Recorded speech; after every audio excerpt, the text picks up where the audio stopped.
Welcome to another edition of the Make Sierra Leone Famous podcast with me, host with the most, Vicky Rameau, producer, writer, entrepreneur, all things fabulous, and that's why you love me so much, obviously.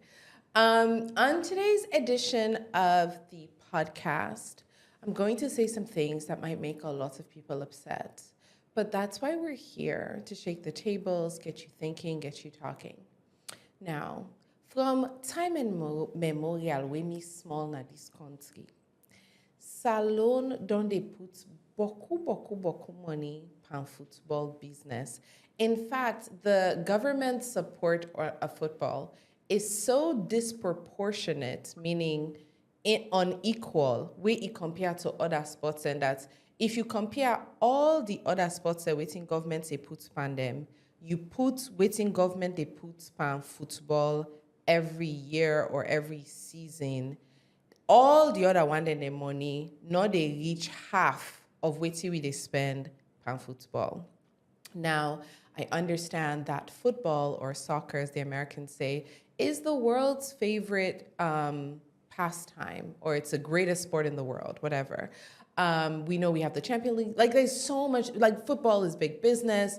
It has the hearts and minds of people across the world.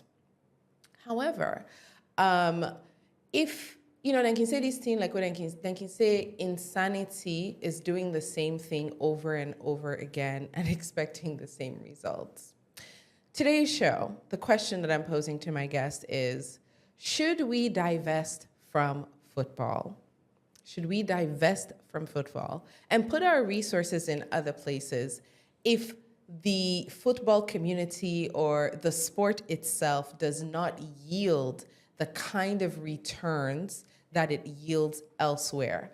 Just to give you an example of what I mean by investment. So, for example, in this last AFCON qualifiers that we were playing so that we could go play the finals or participate in the competition in Cameroon, Sierra Leone government provided, the Ministry of Finance provided 48,945,595,861 leones to the Leone Stars. That is $2.4 million. We spent $2.4 million and we did not qualify. This is not the first time.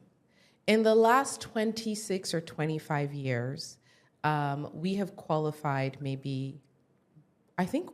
last 2021 is when we broke the streak for AFCON and we were able to go after some 2 decades or something. But we've never qualified for the World Cup. And even when we play friendly matches with teams that we ought to beat, we fail. I say that to say that there are other sports, however, where we could potentially be thriving. We have, recently we heard how the volleyball team, the women's volleyball team, was really successful. I think they won some kind of championship or they came second. The national, is it the cricket? I don't know, Cricket Federation.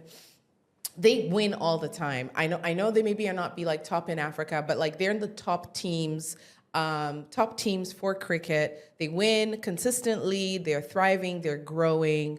But oftentimes last year, not even last year, just this year, I remember people from cricket team been contacting me for make I intervene, for make they able for get resources from governments, for they able go tournaments we they don't qualify for.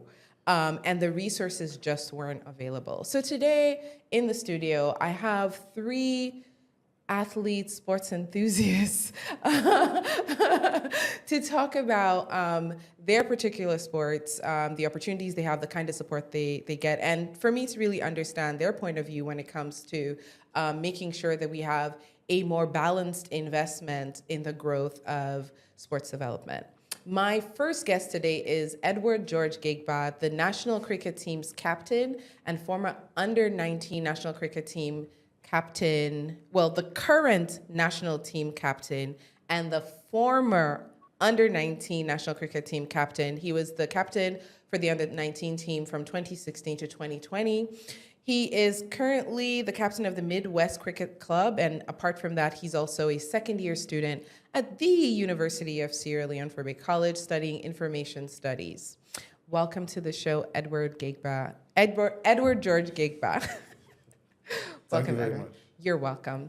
My next guest, who is joining us in the studio today, very, very lucky because she's here on holiday, is Hafsa Kamara. She is a track and field Olympian, having represented Sierra Leone in the, where did you go? Was it London? No. Rio. It was Rio. I remember you in Rio. Did you go to Tokyo or did you skip?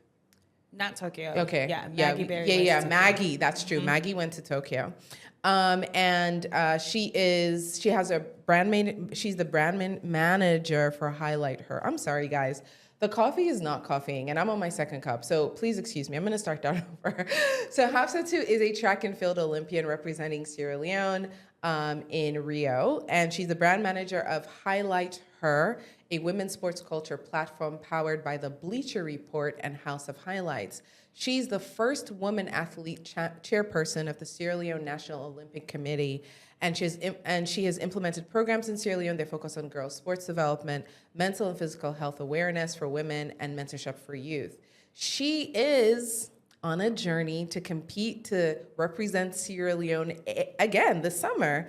Summer 2024, right? Yeah. Upcoming summer at the Olympic Games in Paris. So Paris 2024, Hafsa has thrown in her what do you throw in? Your hat in the ring? Yeah. She has your flag. I think it's flag now for saying they compete again. Yeah. Right, so throwing her hat in the ring to say she's choosing and she's hoping to represent Sierra Leone again. So welcome to the show, Hafsa, too. Thank you. You're welcome. Joining us virtually from the United States of America is Kendol, founder and president of Aspen Hill Soccer Club. He's also the co-founder and technical director of the Maryland Development Soccer League. He's been involved in sports development for teens and youth in the U.S. for almost a decade and has secured lucrative sponsorship deals for Aspen with Adidas, Kaiser Permanente, DirecTV, and Floor and Decor. He's really passionate about Sierra Leone football and athletics, and currently he is sponsoring he's the kits and equipment sponsor for the female Premier League champions, Mogwemo Queens, in Sierra Leone. Welcome to the show, Kendol. Thank you for having me. All right, so let's get right into it. Edward, I want to start with you. Tell me some of the stats of the success rates of the cricket team. Like, what are some of the big wins that you guys have had over the years? Thank you very much. Sierra Leone cricket team has got so many wins over the years. To start with, we are the first African team to qualify for the Under-19 World Cup in 2009. Wow. 2009, yes. And this is me clapping for you. and later, the senior men's team won our first ICC tournament in South Africa in 2016, which I was also part of the team, and I was the youngest by then. Wow.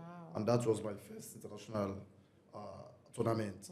Also, our female national team have won the NWAC competition twice. They won it back to back. Okay. They won one in Gambia. What is the NWAC? Could you explain that? What does it stand for? NWAC stands for Northwest Africa. Okay, so for Wion region. Yeah, for West Africa. Okay. They won it in Gambia, and they later went to Ghana the following year, and they won it. So they won that twice in a row. Okay. And also, Sierra Leone is currently ranked 67 in the world. Wow. Over 100 countries playing cricket. And for Africa, we are 10th in the world. Oh, wow. Yeah. Look at me body there, guys. We're 10th. We're like the top. We're in the 10 best teams of cricket teams on the continent. Yeah, we are part of that. Okay. Wow. Okay. Also, recently, we just came back from South Africa, where we qualify. We played the ACA qualifiers. I'm sorry, tell me, say we bokuere listen. No, nothing but cricket tournament. So what is the ACA? Okay, Africa Cricket Association is is the meaning of that. Okay. They say So it's they like play the Africa Cup of Nation equivalent yes, of yes, yes. okay, of okay. the So the same, ACA, yes. okay, gotcha. So we play the Africa Cricket Association tournament to come. Second, we qualify. We only lost one game to Kenya. Wow. Yes, we qualify as runners-up for the finals. Okay. We qualify to the finals also. We only lost, I think, 2 games. We lost, no, yeah, 2 games. We lost again to Kenya, and we lost to Ghana by just 2 wickets. Okay. We almost be a win for us. Okay. Yes. We also get individual performances there, like Alusain Tuge. We get the best batting average throughout the tournament. Wow. The average above 50 runs. Wow. We also get Chevino Bar. We win best bowler. We get George Cisse. We are the first Sierra Leonean player for take hat-trick in an ACA tournament. Get 3 wickets in a row. Wow. Yes, so that and the recent successes of the Sierra Leone Cricket Association. Oh my God, that's incredible. No, we have to. Wow, wow, wow, wow, wow.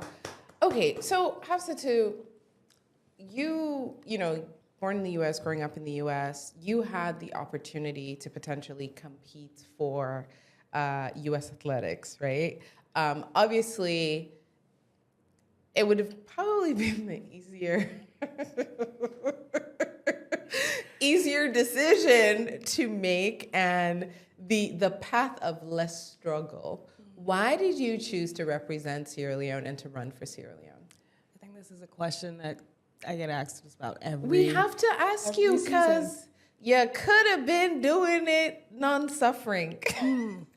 Yeah, I will say every decision has its ebb and flow. Right. And for me, it was an opportunity to represent Sierra Leone because even when I was young, I've always just seen myself as a Sierra Leonean first, Right. before an American. Like, Right. na me gusta cassava leaf at eat. Right. You know, it's not Alfredo chicken pasta You don't get down with no chicken Alfredo. outside the house. Your mama know they cook chicken Yeah, they Alfredo. cook chicken Alfredo. I don't even know What what do you that mean? means. What do you mean, chicken Alfredo? Exactly. Personally, I don't like chicken Alfredo. Anyways, just want to let y'all know. Go ahead. Good to know. So in that time, in that decision, I've always felt that representing Sierra Leone allowed my voice to then amplify the voices of the upcoming generation. Sure. And so in the beginning, I will say my goal of representing Sierra Leone was selfish. It was Right. for me to be able to make a name for myself Sure, and to be able sure. to go and compete and go to big competitions. And after Rio, I realized it's no longer me, it's a we. And seeing how others are stepping up to the plate from the diaspora, from the U.S., who are like, oh, she can run for Sierra Leone, and I can too. I can run for Ghana, I can run Right. for Nigeria. And just now, like, track and field has become so diverse. So before I started like competing for Sierra Leone, it was predominantly that towards like the Jamaicans and the U.S. representation. Now you're seeing a lot of diasporans who are first generation in U.S. or British competing for their homeland. Homeland. Right. and with that shift now that you see in sports, it's even more so important for us to invest in the home base athlete. Yes. Because it's not just the diasporan that can just show up to these competitions. Like Right. we all need to be a part of this, and we all need to show that you can grow talent, you can have champions at home. Kendol, I know you're based in the U.S., but you are very connected to sports and athletics in Sierra Leone. You're always watching with a hawk, and I know you are because anything we happen about football or sports, if I go in fact, even if I don't watch the game, I don't know where they happen. Kendall is gonna post a comment on Facebook. A very colorful, explanation of what's happening. This. Like, it always get commentary. Where did your love for football come from, Kendall? And how do you get over the consistent frustrations associated with being a fan of Sierra Leone football? Um, I basically just grew up into football. in a football environment pretty much since I can remember myself as a kid. I was kicking football in my living room, whether it's socks and like some stuffing inside of the socks or a balloon, and so and my aunt, my mom's older sister, was a very big Blackpool fan growing up, and so since I was probably maybe 4, 5, 6 years, or 4, 5 years old, maybe I was going to watch Blackpool game or Leon Stars game. It doesn't matter whether it's like an international team coming to play Blackpool, and there's a stampede in that stadium. My aunt will find a way to take me there, and I remember vividly. I was maybe like 6 years old. Um, a team from Cameroon came to play, went to Sierra Leone to play Blackpool, and people actually died in that game from Oh, stampede. wow.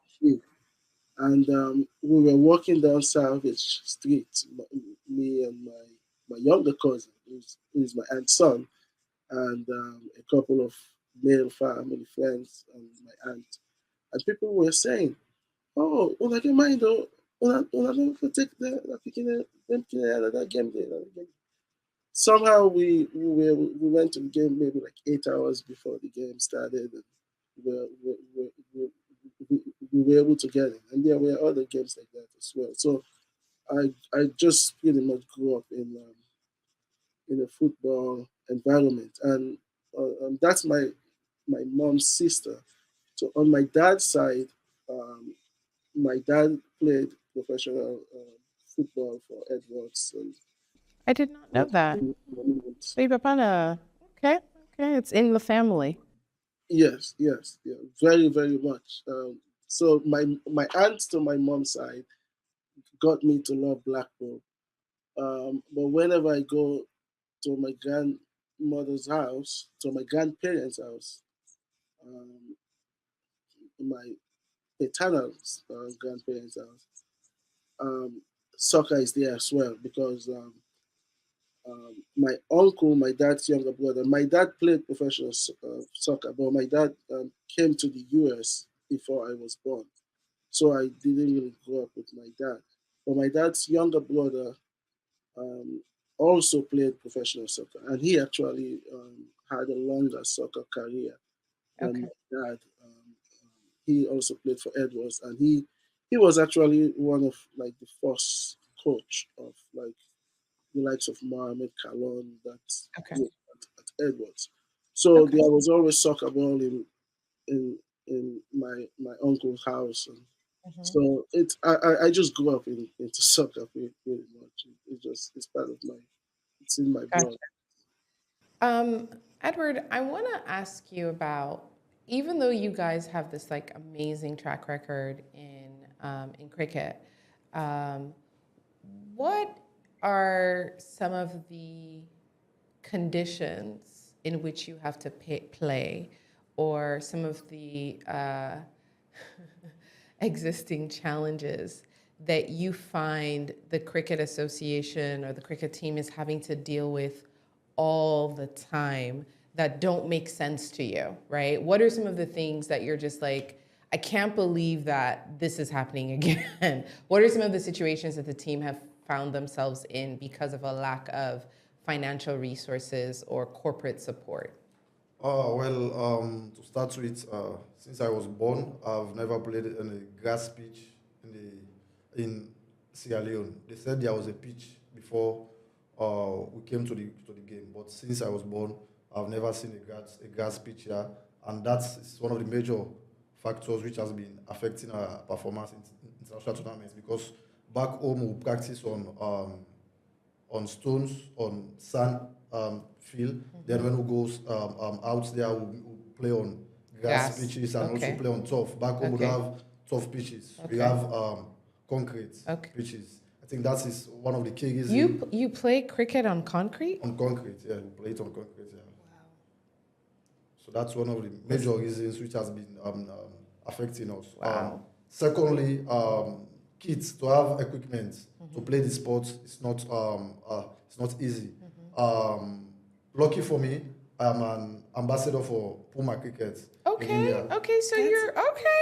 Love it. Yeah. Awesome. So Puma is sponsoring me with kits. Okay. So I have everything from head to toe. Okay. But for my colleagues, they don't have kits. So it's difficult for them to go to the field and train on their own. Because to have a bat or a ball is very expensive. Whenever we travel, when we visit the cricket malls there, for you to have a bat, it will take about $500 for one bat. Wow. So a player cannot be able to Of buy course. a bat. So it will be difficult for even the association to give them a bat. Okay. It's difficult. So for you to do your individual or personal training, maybe 2 or 3 of you, it's difficult, and that also has been affecting us. Thirdly, it has to be part of the financial area. Most times we travel just because of the love of the game, but we have little or no reward as players. Since we have been playing and we have players who have been there before us, they have like nothing literally to show. Nothing to show. That the game has brought paid to them. yeah, The game sure, has done to them. sure. Now, for instance, we just came back from South Africa and we returned home December 21. Still, now we are yet to receive our allowance. So, but they said that we'll get it by February. It happened also in 2021 again. Oh, Diana Salon. So una don't go. So the allowance una supposed for care go for sustain una while una did it. Yes, ma'am. In not come. Okay. So una don't go all the way to una don't do am. Then una can now. Then they say una go get the allowance for the while una go December, February. February, yes, ma'am. Because the association said they hope say government will give money. Okay. But if government will give money, then they will give it by the ICC fund. Okay. The ICC is the International Cricket Council. They get FIFA for Sure. football. Sure. So they are hoping to give us our allowance in February from the ICC. Okay. fund. When like the ICC releases funds to them, they Yes, will then they will use take that from to their like ICC fund right.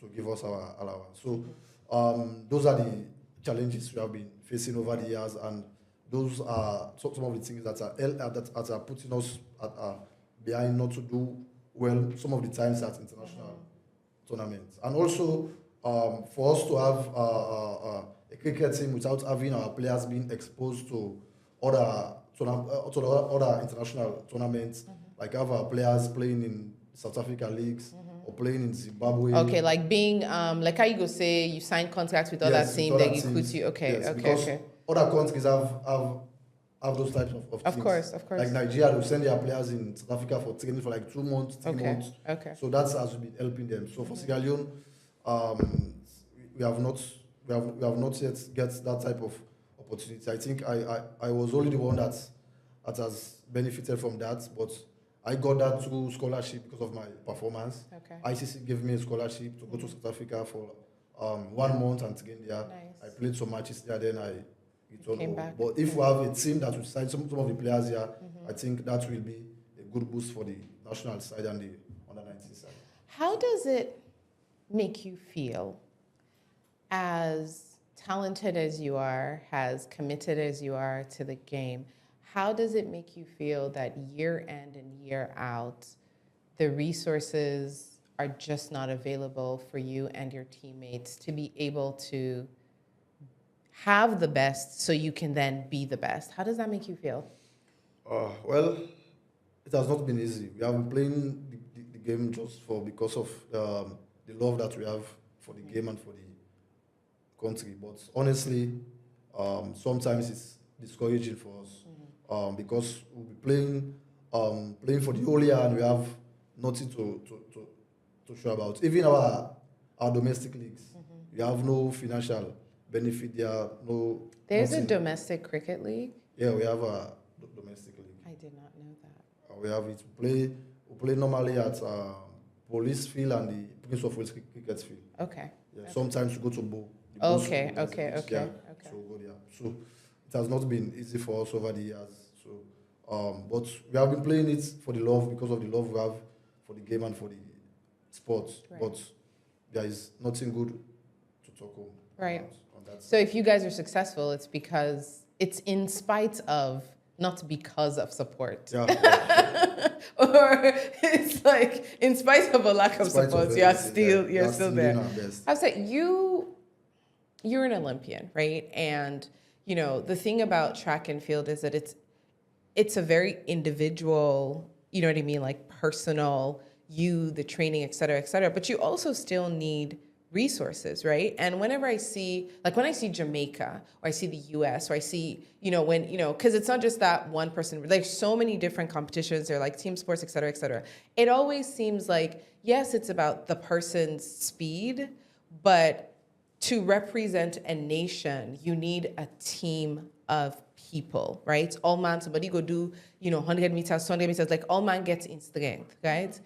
What are some of the ways that when you go and it's just you, or Barry goes and it's just her, how does that impact the athlete, knowing that like in something where other people are sending like 10, 15, 20, 30, 50 people to represent in the sport, it's just you? It's disheartening for the most part. Especially like for me, my training group is full of other athletes from like the UK, US, Jamaica, Nigeria, and I'm the only Sierra Leonean in that training group. Mm-hmm. And when we go to competitions, we go with our respective countries. Mm-hmm. I'm the one in my own training group where I'm just floating around amongst my training friends, and you know, it just shows how we could do more and having more of a camaraderie when it comes to thinking about these competitions. And it's not just, Olago just send this one person for say Salon Dede.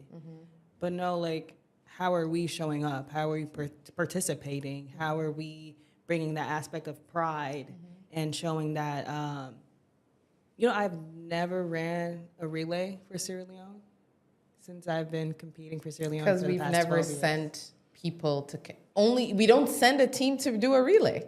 How you go run the relay if they're not did it? We get team where they sent to relay. That's a different story. It's not like there's not a team. There's a team, but the team is not teaming. The team is not teaming. So so I'm hearing that the people even sent to represent the country may not necessarily be fit to represent. I would say like they're fit. It's just how are we putting the team together? Right. And I mean, this opens up into like a whole nother Do conversation. you need therapy, girl? Are you traumatized? We all need therapy. We all need therapy. We all need someone to talk to. Salon track and field therapy. I'm telling you. I was saying here, I just got quiet after a couple of years. You need some silence sometimes. Yeah. I would say it's going back to showing that we can cultivate champions in Salon, and that we are providing the resources, the platforms, the facilities, the expertise to do so.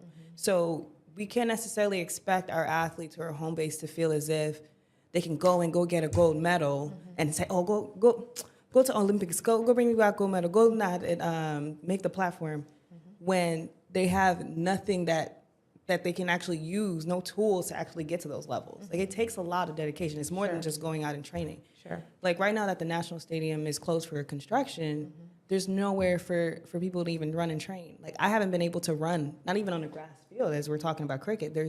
It's just dirt paths, and I don't have any stability there. So I haven't. Wait, so the only track in Freetown, like the only track, is the track at Stadium? Yeah. So anybody who's an athlete in track and field not get track this entire time they've not been running. No, and we just had Bow Boxing Day, so like they went to like Bow in order to run, and the track, it looks amazing. And for a lot of the athletes, it's the first time they've run since they begin for renovate.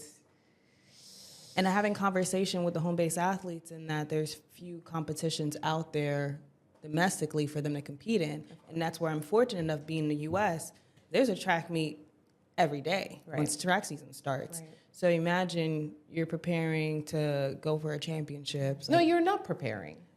if I mean, they're not preparing. They can't prepare. You It can't is prepare. impossible to prepare. Yeah. Which means that uno for even go day. Like if you know say you not don't do the preparation, like I beg just stay at home. And that's the thing. It's like, how do we? Who are we sending? Right, You know, how are we right, sending right. ourselves to these competitions? Like, Paris Olympics is an amazing goal. I think, as Sierra Leone and where we're at right now, we need to look at African Games. Right. I think that's an opportunity for us to really show where we stand when it comes to our competitors, to our neighboring teams and countries, and show, okay, what do they have that we can also Sure. bring here when it comes to the preparation part. Sure. How can we prepare champions? Exactly. Okay. Kendall, you are in the football ecosystem, and you heard me say earlier in the show that like 2.3 million or 2.4 million, now we able get for these past efforts. I'm not going to even know if we'll call it efforts, because to get an effort means that you get for cow so we don't know. I don't know. I don't want to call it an effort because I don't think we made an effort. Like, then give we money for go, but the fact that like we struggle to even, I don't even know. Like, it's like a sickness of draw. Like, we did draw or we did loss. We did draw or we did loss. Wins are just not in the Leon Stars DNA as it is composed. Do you think that it makes sense for us to continue to pour into football as it is now, given that it does not yield anything for this country? What does it yield?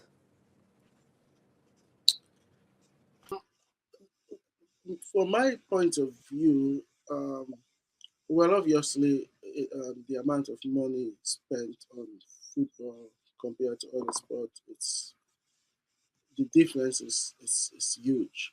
You mentioned earlier um, that the government spend less than 50% of what they spend on other sports. Um, then your number is off. In according to the Ministry of Finance, um, the reported expenses for 2022, the ratio is 95 to 5%. 95% on football, 5% on all other sports total. That's just the reported um, um, Wait, is this in the most recent budget? 2022. Okay, 2022 budget. They Yeah, spent there's 90% another sports 1.5 budget. million dollars. They That spent 90% on football and 5% on the other sports. yes, yeah. There is another 1.5 million that It they sounds not right. really That's right. account for. So I don't know where that money was spent, but obviously most of it must have been towards football as well. So it's disproportionate.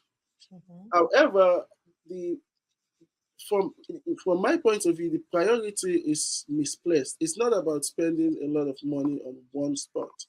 It's about whether the government is fulfilling their obligation um, um, towards the sports sector in the country as a whole. Right. Um, the role of the government, the primary role of the government, is not necessarily to act like a member association. For example, the Sierra Leone Cricket Association or Sierra Leone Football Association, to just pretty much just take over every aspect of international football when it comes to SLAFA activities. Pretty much the government finance every time Leonster goes out to play or Leonster play an international match, whether locally or internationally. The government um, um, pays for literally everything, and that's why they don't have money to put towards other sports. So the priority is misplaced, whether it's towards football or towards another sport. The basic functions of government when it comes to the sports sector is to make sport accessible, not just to professional athletes, to the general public, Mhm. to to basically reduce the barrier. So I came to the US. I was swimming in Sierra Leone randomly or whatever. I didn't really know whether I could swim or not, or had like real technique. Even though I have gone to like pools or a stadium many times. But I went to my local government website and I just registered to take a swimming class. Mhm. Um, and you have the government is supposed to provide the infrastructure.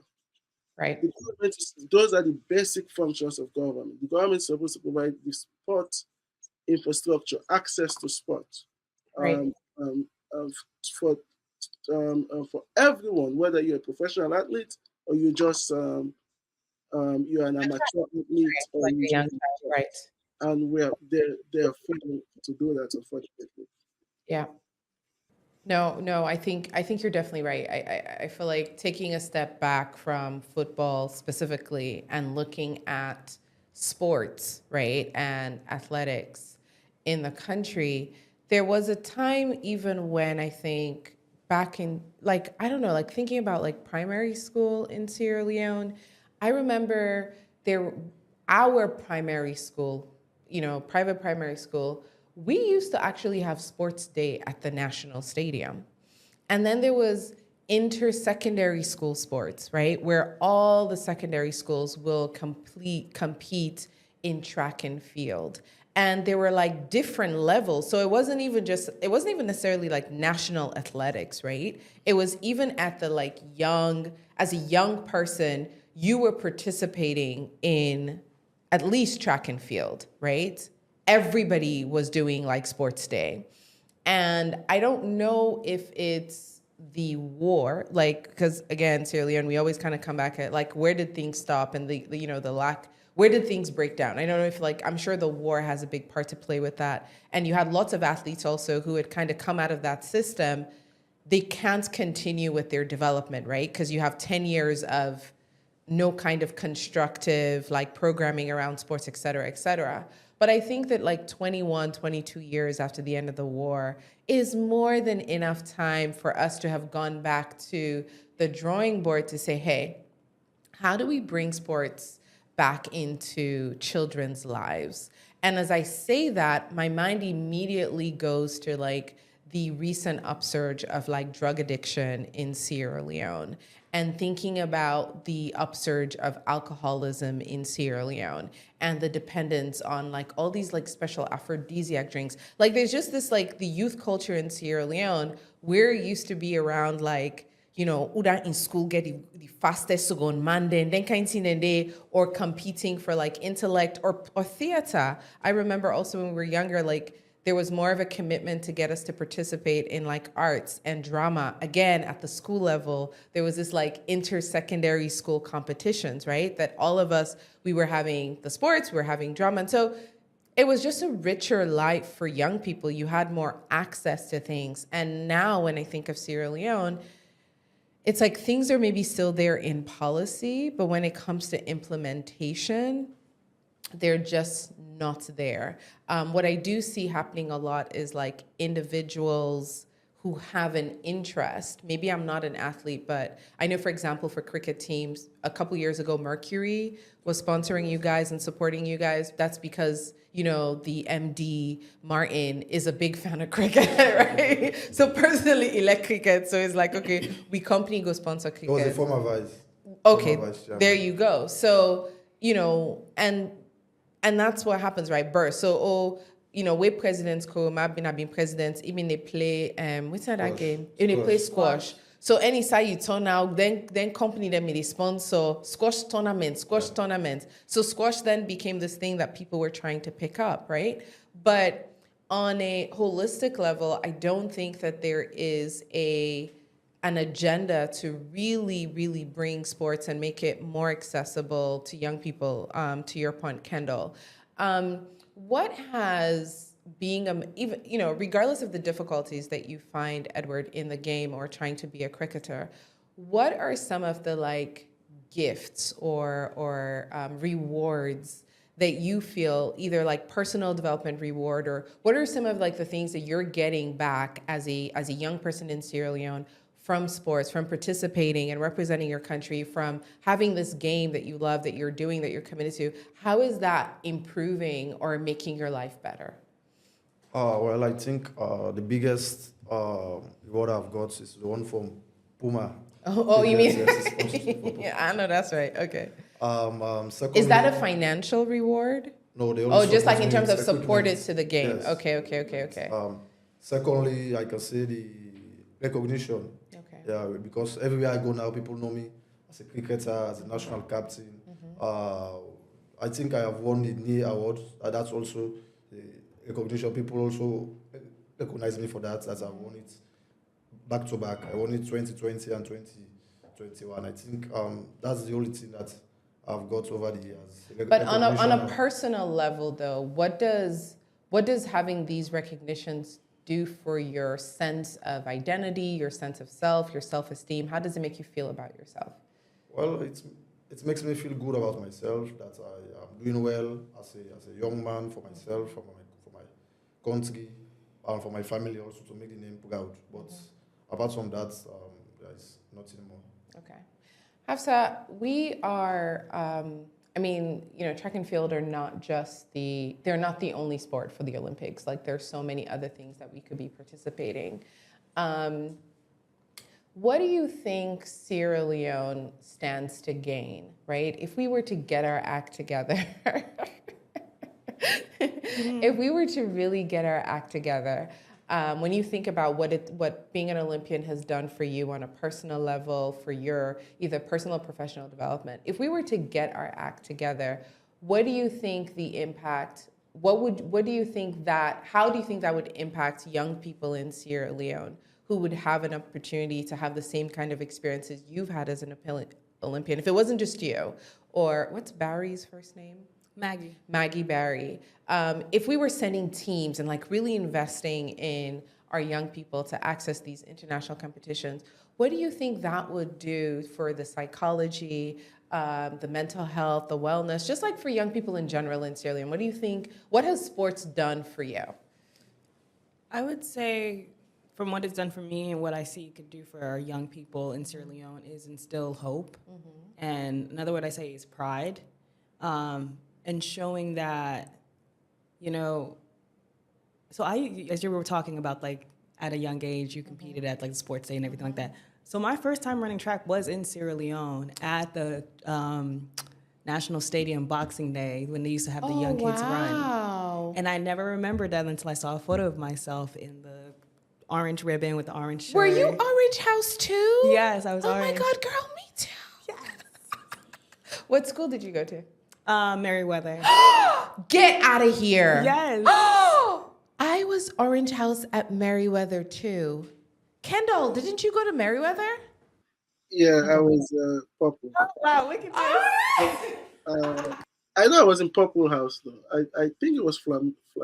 Yeah, there was Flamingo. Oh my God. This is like the best thing ever. But no, what's I remember from Meriwether really. I remember we been get a very good arts program. Like we were always like participating in British councils, like theater. We be always the either can. I don't know if I remember we the can first, but I also we the can second. So I remember that. But I also remember like sports day we would be practicing for weeks. It was like drills in school during lunchtime for weeks. Then the line we like for saying Olympics we they go. Exactly. It was very serious. Sports day. It was very, very serious. And, being able to get a ribbon and to win and that kind of stuff, then they give you that sash where you put over your clothes. Yeah. Like, it was like such an amazing thing for family, for the school, like such a day of pride.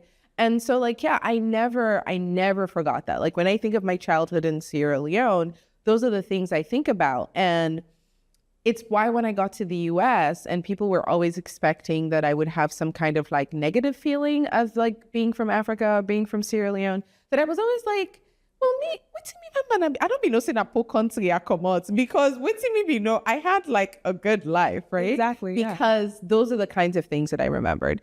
Kendall, you have been able to develop a club that is, you train and support young kids interested in football in the US at different levels, right? So from the youngest one in to like teenagers, I know you stopped like maybe at 17, and I guess my thing is like, what can we do in Sierra Leone, right? Let's forget about the national competitions, right? Let's forget about the competing at a global level. Let's forget about competing in the Olympics. Let's forget about trophies and rewards.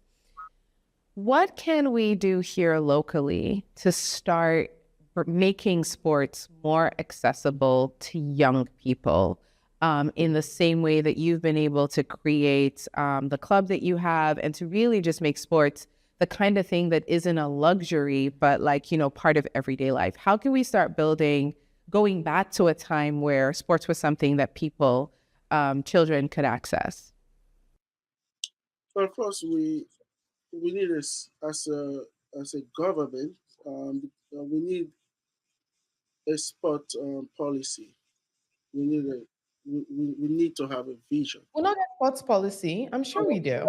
We do kind of, but I think they're definitely not like implementing what's in Okay, there. so we might have a policy, but the level of implementation is the They're issue. not implementing what's in there, and I think there should be more stuff in India that I think there's stuff that are missing. Yeah, it should have smart goals. It should have smart goals. It should have a vision. It should have a vision that, okay, in the next 10 years, we want to have 4 tracks in Freetown. We want to have 2 tracks in Bow. We want to have one cricket field in Freetown. Um, I think it should be more detailed, but we have to have that first, and then obviously implement it. But it's all boils down to structure.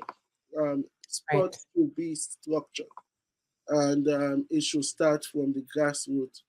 Um, you cannot have a quality education without a structured sports program. That I agree. every single researcher will say that your sport have to be engraved into the school system. Without sport into the school system, you cannot call that a quality education. I'm sorry. Right. No, I agree with you. It kind of is in line with the right to play, right? It's like this idea that for functional development from childhood to adolescent, that play has to be a big part of that. That, when you think about human development, it's not just like academic, right? It's not just professional. It's also mental. It's also physical, right? Allowing us as human beings to be able to like participate in like all the things that come from sports, like learning competition, like pushing yourself, the mental, I don't know, mental fortitude. Yeah. Like, Oh yeah. I would even say, like, to add on to what's been said, is that connecting it to wellness. I feel as if we try to separate sport as its own entity, but everyone here in the country likes football. How many are actually out there playing? They have all these different football teams and everything like that. Salon is the one place where I actually see people outside running at 7 a.m. as well as me. So connecting the aspect of wellness and grounding it to the family and the structures that we have, and making it like a community thing rather than just, oh, these are athletes. We don't see ourselves being able to reach that level. It's only one of a few of us. Right. No, I totally agree with you in terms of like wellness. I mean, it's funny because when you I don't think that we are yet at a place as a country and as a people where we think of wellness. I know we should be, but people then in a survival. And when you're in a state of survival, it's really difficult to think about like survival, not just every single day at the phenom, right? A week tomorrow at the phenom. And there's never this like, okay, what do I need to thrive? What do I need to be a functioning or successful person? Like people are not able to go beyond the basics of every day. And I think that's a big part of like I'm not gonna say, we life expectancy, for example, at just 53. And I expect that's gonna get better over time as it has, because during the war, it was like 10 years younger than that. But I do think that if we do have a better focus towards wellness, it permeates through everything, right? Then we have to think about our healthcare system, right? The state of our hospitals, how we treat our doctors, the availability of medication and electricity and running water to hospitals. Like, if we wanted to really focus on wellness, it will completely transform our approach to national development, right? Yeah. Because, they look not just by like one program by themselves, but holistically, how do we raise and nurture well Sierra Leoneans? Yeah, because as we talk about having these young programs for kids, like back to the sporting day, why not also have something for elders as well to get them moving, Right. right alongside their grandkids or their children, Right. So that way it's like we develop the youth in the same way we're developing those that they look up to. Right. It's wellness for your whole life, Your whole right? life, Not just like yeah. a different parts of your life. Okay, so Edward, as we close out the conversation, do you think that we should be divesting from football to do a more equitable share, meaning balance the equation so that more sports in Sierra Leone get a fair share of the whatever the budget is, right? Do you think that that's something that's really important for the growth of your sport? Yeah, I think that will help cricket and other sporting discipline if the government tend to do it by performance. Like, for example, the ICC, which is the International Cricket Council, they are doing it by performance. Countries that are performing will get more fun. You perform by governance and by playing. Okay. So it gets more fun. So if Okay. government also try to do something like that, I think that will help other sporting disciplines to do well Right. as part of their governance and part of their playing on the field. I think that will help all other sporting disciplines to become better, have more athletes, sponsor them, and that will help the country as a whole.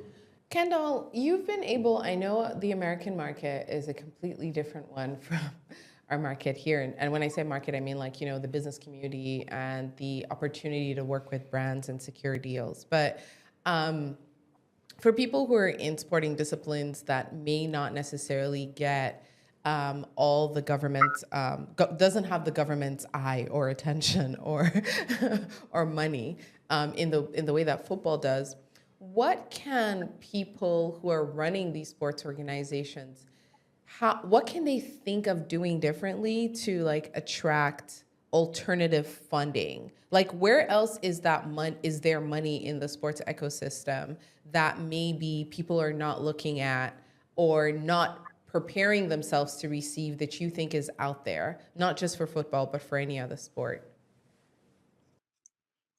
Well, we really don't have um, sport management education in our salon. Okay.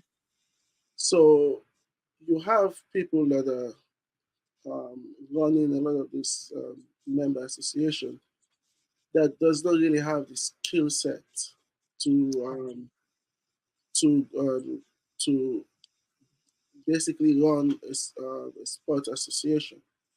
Um, so we got to find ways that people can be educated in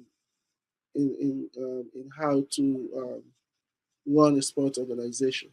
Is Sport management. that something we can look forward to you to start doing some virtual sports management training so that like we can upskill? I mean, I'm putting you on the spot. I know, but that's what I do. Is that something, since you have that kind of expertise, is that something that we could look to you to, start thinking about and perhaps create that opportunity for people to gain those, so they can start just like at least start the process of thinking differently about how they manage these teams and mobilize resources? Yes, that's something I'm very interested in. This is part of it's part of my project I'm working on in terms of to contribute towards sport development myself. So yes, the answer is yes. So, Okay. but that's a big thing because when you speak with people, they say, "Oh, business doesn't care about companies does not care about sport," and we approach them, but they they just don't care. But how did you approach them? Yes. Uh, Marketing, you know. How did you market your markets? yeah. So for example, we have football. It's the most popular sport in Sierra Leone. So we have a league, um, so-called professional league, a Premier League, and you play in a Premier League in that, and we still have about 3 or 4 decent artificial turf in the country. So why are you taking games to like those that fields, approved school and everything? And before you start the league, even if you have to plan for say 1 or 2 whole year, since say Mhm. 2019 when they started, put some things in place, brand it properly, take that Yes. time and put structures in place so it Mhm. can be marketable. But the problem, we don't focus on those things. We don't focus on those things. Right. They just want to go, go, go, go, go. And the sports industry in Sierra Leone is pretty much donor mindset. Yes. Um, there is no creativity in terms of how can I make money? How can I come up with programs so I Mhm. can generate revenue beyond what I'm getting from the government or what I'm getting from my international association, federation like FIFA and IOC and all of those people. Can you create programs that can generate revenue that can make your member associations self-sustainable? And again, comes back to sport management education. But it's only about 20 years ago, or maybe 15, that sport management really become popular, like become like a pretty much A practice. Uh-huh. major. So you can just be creative, just be a business-minded person, and be able to do these things. To be honest, Right. Hafsa, Paris is like, what is it? It's like 6 months away almost. It's in the Almost, yeah. summer. Yeah. What can we do to support you? As you go and try to make Sierra Leone famous for track and field Paris 2024, what do you need from us as the community um, to help you get to where you're going? How can we help? What do you need from us? Not because I get time for you, but but because I want people to understand what it takes, right? That when you make it there and when you make it there and they see you and because they can do that walk, we all man they hold the flag and they wave and say, hey, look salon, look salon, look salon. For lay you able did it in a capacity that's more than just look salon, right? For you to be at your best. What do you need from us? Like, what do you feel like you need right now that you're not getting or that you got last time that was really good for your growth and your participation? What can we do to support you? Um, I would say being being truly proud. Okay. Um, I think I'm at a point in my career where thankfully, like, I have like a form of like support that it's on my own. Like I Sure. work, Sure. and that type of incentives, I'll rather it go towards upcoming athletes here in Sierra Leone. Okay.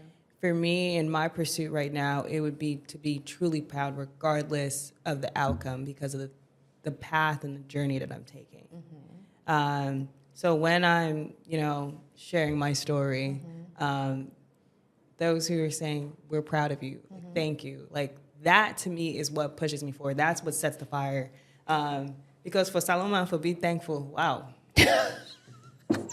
Alhamdulillah. Yeah. Well, I'm thankful. I've been Yes. rooting for you forever. From the like, beginning. always like, oh my God. From the beginning. So yes, always there to support you because I think it's so important. And I definitely like share this feeling that you have that it's truly when you are from a place and you are proud of who you are, that it's not something that is dependent on winning or losing, right? Like your pride doesn't change depending on like the weather. It's like, listen, I'm proud, win or lose. Like, you know, I'm proud to be a Sierra Leonean, and I'm proud of everybody who are doing their parts on an individual level to bring some positivity, some light and excellence to Sierra Leone, like you, and Kendol, and everybody. I want how loyal folks are with Leon Stars.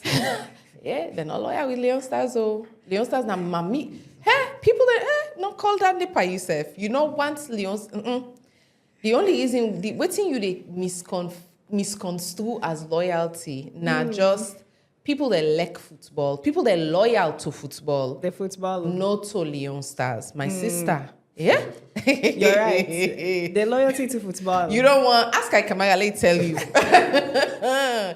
He go 1 minute, hated next minute. So you don't want no. Okay, look, we defend new love, like how Saloma they love Casada Leaf. Exactly. That kind of loyalty. Yes. You're right. Thank you so much for joining me today. You know, we want Sierra Leone to be famous for all kinds of sports. We want Sierra Leoneans to be champions of the world. But in order for us to get there, it means that we have to grow the talent locally. We have to respect athletes and sports stars locally. We have to create the infrastructure, but most importantly, we have to provide the resources. People cannot go and be number 1 of 1 million and compete against the best if they don't have the best resources, the best training, the best support. And so Sierra Leone, if you want to grow Sierra Leonean champions, you need to put some money to it. Okay, Papa governments, this one is a special shout out for you. That's all the time we have here today at the Make Sierra Leone Famous podcast. I'm your host, Vicky Rameau. Thank you to our guests, Hafsa and Edward and Kendol, who joined us virtually. We have been recording live in studio from Freetown at VRNT Marketing Company. On camera 1, Augustine Cargbo, our producer extraordinaire, and on camera 2, we have Alassane Lamine Cargbo, who is no relation to Augustine Cargbo. We just have a lot of Cargbos in Sierra Leone. Our sound engineer and co-producer for today's show has been Frankvin Bob McEwen. If you absolutely loved today's conversation, which I'm sure you did, share it with your friends, your family, your social media pages, everywhere on WhatsApp. Keep the conversation going. But to make it easier for other people to discover the podcast, don't forget to leave us a review. Man, this coffee really is not in my system. If you really love the podcast and you want to help other people discover it, don't forget to leave us a review on Spotify, AudioMac, Apple Podcasts, or wherever you listen. Until next time, I'm Vicky Rameau. This is a Make Sierra Leone Famous podcast. Una tata.